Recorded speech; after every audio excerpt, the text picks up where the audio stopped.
भूला लोग कहे घर मेरा। हम लोग भूले हैं।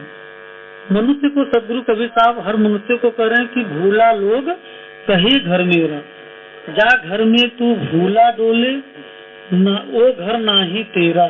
बीजक में साहब कहते हैं कि भूला लोग कहे घर मेरा। हम लोग कहते हैं कि मेरा घर है, मेरा घर है, मेरा शरीर है, मेरा शरीर है, लेकिन नहीं, ये शरीर, ये घर भी अपना नहीं है। जो ईंट पत्थर का हम लोग घर बनाए हैं वो भी घर नहीं है।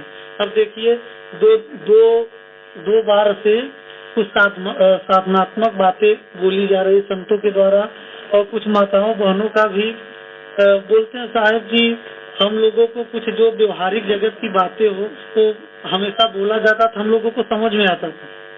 और ये जो है कि साधनात्मक बातें जो बोला जाता है हम लोगों को पल्ले पड़ता नहीं, ये ऊपर ऊपर से ही निकल जाता है। कितनी माताओं बहनों का ये शिकायत है कि ये निकल जाता है। तो वास्तविकता अगर हम लोग समझें, भौतिक जीवन जब हमारा सुखमय और शांतमय होगा तभी हम जो अध्यात्म में हम शांत हो सकते हैं।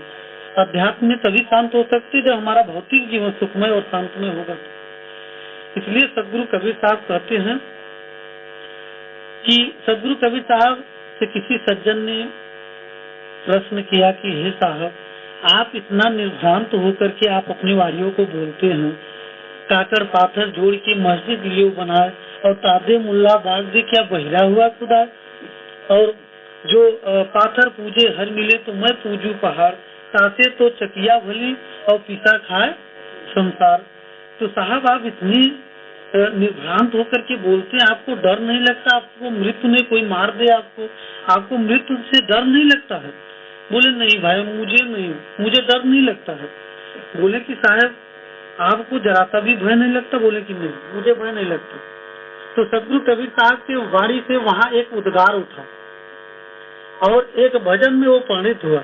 सदगुरु कबीर साहब कहते हैं उस सज्जन को उस समय भजन बोल करके साहब समझाते हैं कैसे, बोलिए सदगुरुदेव की जय। हम नाम रब मरी है संसारा, हमके मिला जियावन हारा। हम नाम रब मरी है संसारा, हमका मिला जियावन हारा। सदगुरु कबीर कहते हैं हम न मरब मरी है संसार।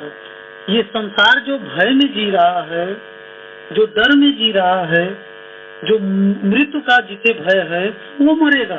मुझे भय नहीं है, मैं नहीं मरूंगा, क्योंकि मुझे जियावन हार मिल गया, उस परम पद मुझे मिल गया, तो परम सत्ता मुझे मिल गया, मुझे कौन मारेगा? मैं अपने आप को जान गया, अपने ज्ञान में मैं स्थिर हो गया, तो मुझे कौन मारने वाला है? मुझे इसी प्रकार से मुझे कोई भय संसार का नहीं है। इसलिए सदगुरु कबीर साहब वही निष्पक्ष वाणी बोल भी सकता है जिसके जीवन में कोई पद प्रतिष्ठा प्राणी पदार्थों का लालच न हो। वही निष्पक्ष बोल सकता है। जिसे कोई पद प्रतिष्ठा रुपए पैसे और मकान दुकान की जिसको लालच हो वो निष्पक्ष कभी बोल नहीं सकता। वो इसलिए सदगुरु कबीर साहब निष्पक्ष अपनी वाणियों को बोले, क्योंकि उनके जीवन में कोई लालच था ही नहीं, न कोई पद, न कोई प्रतिष्ठा, न कोई प्राणी पदार्थ का लालच था। इसलिए निष्पक्ष होकर के सदगुरु कबीर साहब ने अपनी वाणी को रखा। और सदगुरु कबीर साहब को जो जान गया, सदगुरु कबीर को जो जान गया, तो इस संसार से वो आवागमन उसका छूट गया। जो सदगुरु कबीर को जान गया, जो सदगुरु कबीर को जान नहीं पाया उसका आवागमन के फंदे में वो पड़ा ही रहा। इसलिए हमें आवागमन से मुक्त होना है तो हमें ज्ञान दशा में जीवन जीने की जरूरत है। हमेशा हमें निरंतर स्मरण होना चाहिए कि मैं कौन हूँ, मेरा स्वरूप क्या है, मैं इस शरीर छूटने के बाद मैं कहाँ जाऊंगा। शायद का एक बड़ा सुंदर पद भी है ना, आप लोग सुनते भी हैं, आप लोग बाजा के माध्यम से, आप लोग टेलीविजन के माध्यम से आप लोग सुनते हैं। तो साहब की वाणियाँ बहुत निर्बल निर्विकार वाणी है साहब, पवित्र वाणी है। इसलिए जो उनके वाणियों को अपने जीवन में धारण किया उसका जीवन ही धन्य हो गया।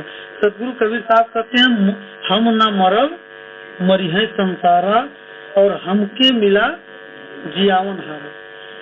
तो साहब फिर आगे कहते हैं साकत मरही संत जन जीवही भरी भरी राम रसायन पीवही हम ना मरब मरी है संसारा हमके मिला जियावन हारा। साहब समझाते हैं साकट मरे संत जन जीवन, जो अज्ञानती जो मूढ़ व्यक्ति हैं वो मरते हैं। संत जन जीवन, संत जो है कि जीते हैं, संत जीवित रहते हैं, संत की कभी मृत्यु नहीं होती है। इसलिए संत की परिभाषा साहब ने बताया कि संत हमारी आत्मा, हम संतन के जीव। ये संत की कभी मृत्यु नहीं होती, आत्मा कभी मरती नहीं है, न जन्मती है न मरती है।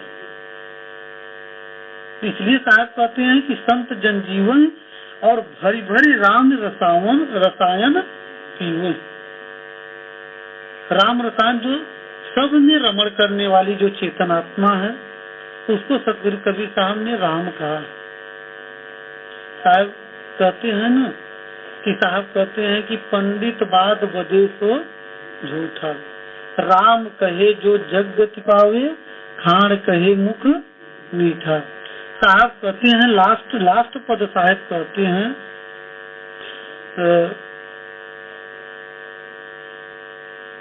पद उठ नहीं रहा, लास्ट पद है साहब का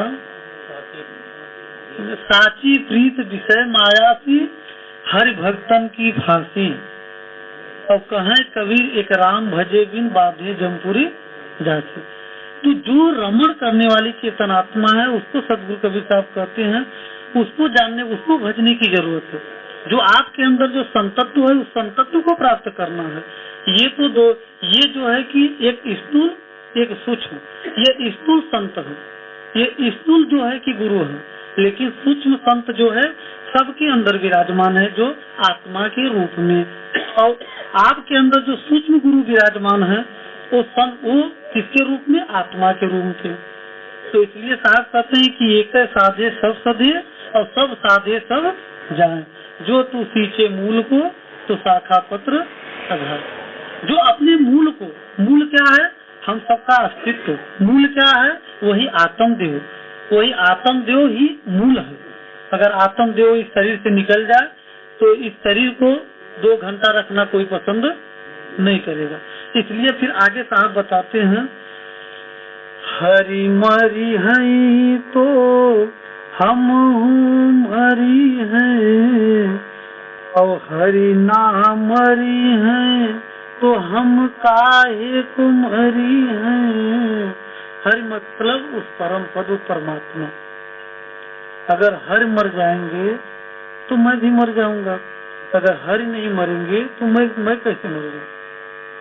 मैं नहीं मरूंगा। तो साहब आगे कहते हैं कहें कबीर मन ही मिलावा और अमर भय सुख सागर पावा। अगर मन को जो मन को शांत कर लिया, मन को अपने आप में जो सूरत में स्थिर कर लिया, तो मन अगर निर्विकार अवस्था हो गया मन का, तो कबीर साहब कहते हैं कि कबीर मन निर्मल भया जैसे गंगा नीर और पाछे पाछे हर फिरत और कहत कबीर। तो इसलिए अपने मन को पवित्र बनाने की जरूरत है, अपने मन को निर्मल बनाने की जरूरत है, अपने इंद्रियों पर विजय प्राप्त करने की जरूरत है। इसलिए जब तक अपने इंद्रियों पर विजय प्राप्त नहीं करेंगे तब तक उस परमात्मा का दीदार हम नहीं कर सकते हैं, उस आत्मा का दीदार नहीं हो सकता है। और इसलिए जो है कि हम सबको हमेशा निरंतर स्मरण करना चाहिए गुरु के ज्ञान पर। हमेशा निरंतर हम लोगों को ध्यान, गुरु के ज्ञान का ध्यान हमेशा बना रहना चाहिए। तो बोलिए सद्गुरुदेव की जय। कितने लोग खुश हुए कि शायद अब साहब बंद करेंगे। कुछ लोग तो खुश हुए होंगे कि चलो साहब अब साहब बंद करेंगे, अभी बंद नहीं करेंगे, अभी और भी अभी समय है, अभी हमारे पास समय है, 1 घंटे का समय हमें मिला और अभी हमारा समय अभी 20-25 मिनट बाकी है, अभी नहीं बंद करेंगे। ध्यान इस सत्संग में बना करके रखिएगा। आधा ध्यान अगर भंडार घर पर रहेगा और आधा ध्यान यहाँ सत्संग में रहेगा तो फिर सत्संग का लाभ नहीं मिलेगा। इसलिए देखिए हमारे बहनें भी आई, हमारी माताएं बहनें आई, उनकी सेवा देख करके हमने तो कहा भी नहीं, लेकिन उनकी सेवा देखिए रहर कितनी सेवा कर दी आखिरी। ये भी एक प्रकार से सेवा से हमारे जीवन में पात्रता बनती है। जितने भी माताएं बहनें चाहे भंडार में सेवा देती हैं, चाहे ये देखिए आप लोगों के समक्ष इतनी सेवा उन्होंने किया, उनके लिए सभी माताओं बहनों के लिए एक बार आप लोग धन्यवाद देंगे।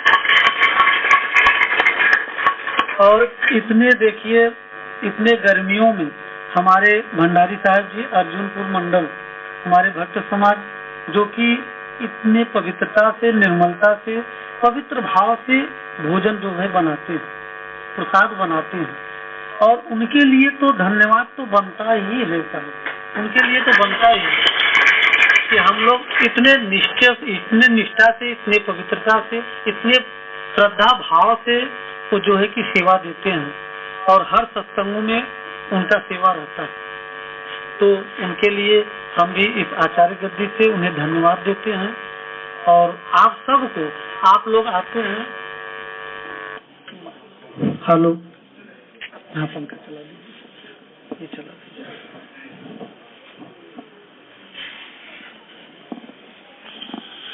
देखिए भैया कहाँ